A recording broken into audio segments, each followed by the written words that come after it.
Welcome back to Blind Strike Exotics. I'm John, and today we're continuing the ball python spotlight series with this girl here. She doesn't have a proper name. I've just kind of nicknamed her Sterliss because she's a sterling lesser. Sterling is super pastel and cinnamon, and lesser is actually one of the Blue Eye Lucy genes.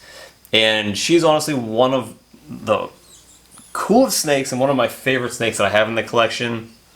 Even though she's nothing crazy and not necessarily even very uncommon or hard to produce, but she has a very unique pattern for just being a sterling and lesser. For pretty common genes at this point in the ball python industry.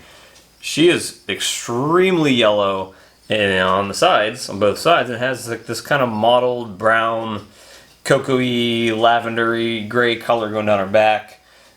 With very little pattern. A couple white spots down the back, but other than that, I mean, she's just an awesome looking snake. One of my favorites, has a pretty good attitude. She, I think, had laid the second or third clutch for me of the season last year in 2021. I guess this year, but beginning of this year.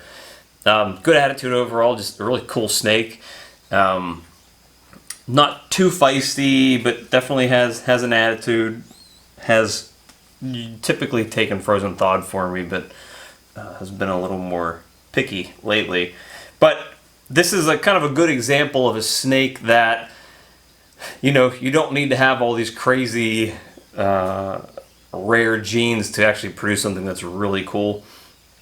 These are 4 simple genes that, with the variations that you have inside of those simple genes, and technically she's only 3 genes because she's super pastel.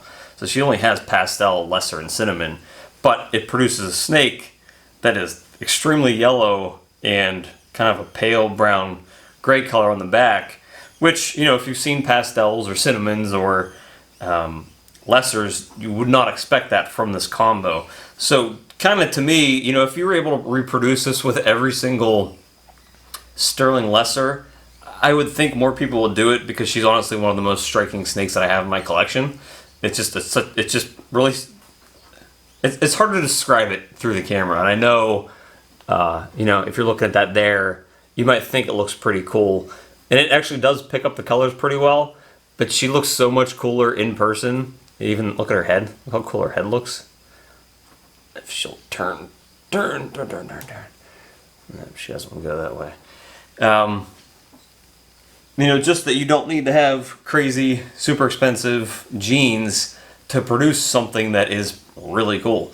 And the offspring that I produced from her this year, none of them turned out looking like her. But as those babies grow up, they can change a lot. I don't know what she looked like as a hatchling. I got her when she was already probably over 1,000 grams and maybe 2 years old. So she was already close to full-grown adulthood when I purchased her. But so it's hard to say if any of her offspring would. As you can see, she just wants to move. She's fighting me to go where she wants to go. She's a mind of her own. So it's hard to say if any of her offspring from this past season. It was a small clutch. I think it only ended up being 4 eggs, four healthy babies that came out. So it's hard to say if any of those will come out and look anything like her as she gets older. I believe they all. I'm trying to remember who I paired her up to.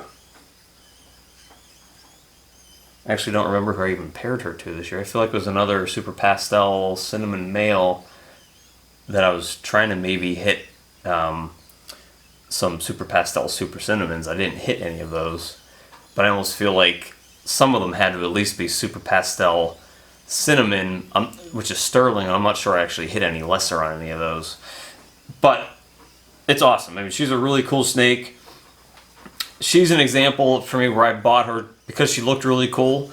And if you're in the business to breed and you're trying to make it a business, you really shouldn't be buying snakes because they look cool. You should be buying them because of the genes they have. But she wasn't super expensive and a big investment. I don't think I paid very much for her at all. And to me, kind of getting a snake like this in my collection was, she has powerful genes in her. Cinnamon and super pastels is powerful, and it can be combined with another male, with the right male, to make urban camos. But to me, just having a snake that looked like this in the collection, just extremely different than anything else, was valuable to me. And she's probably a snake that I will most likely never sell. She'll probably stay here permanently with me, even when she is, retired from breeding. And even if I don't breed her every year, she's probably going to stay here with me because she's just extremely unique and just a snake that I can pull out for the kids or the other adults that come over and just say, look how cool a ball python can look. And for aspiring breeders, this is something you can make without having to spend a ton of money to make it. So she is Sterling Lesser, which is Sterling is super pastel and cinnamon. That's the 3 gene combo there. And she's also lesser. That's what she was sold to me as. The 4 offspring she produced, I'm not sure that I would have seen anything else in there. She looks pretty close to what other Sterling Lessers look like. She just has an extremely reduced pattern. You can see a little bit of pattern up towards her neck there. It's very faint. She could just be, if you guys see high intensity orange dreams and regular orange dream, there's a big difference in how orange the snake is. She just might be a higher expression of what those 4 genes can do together.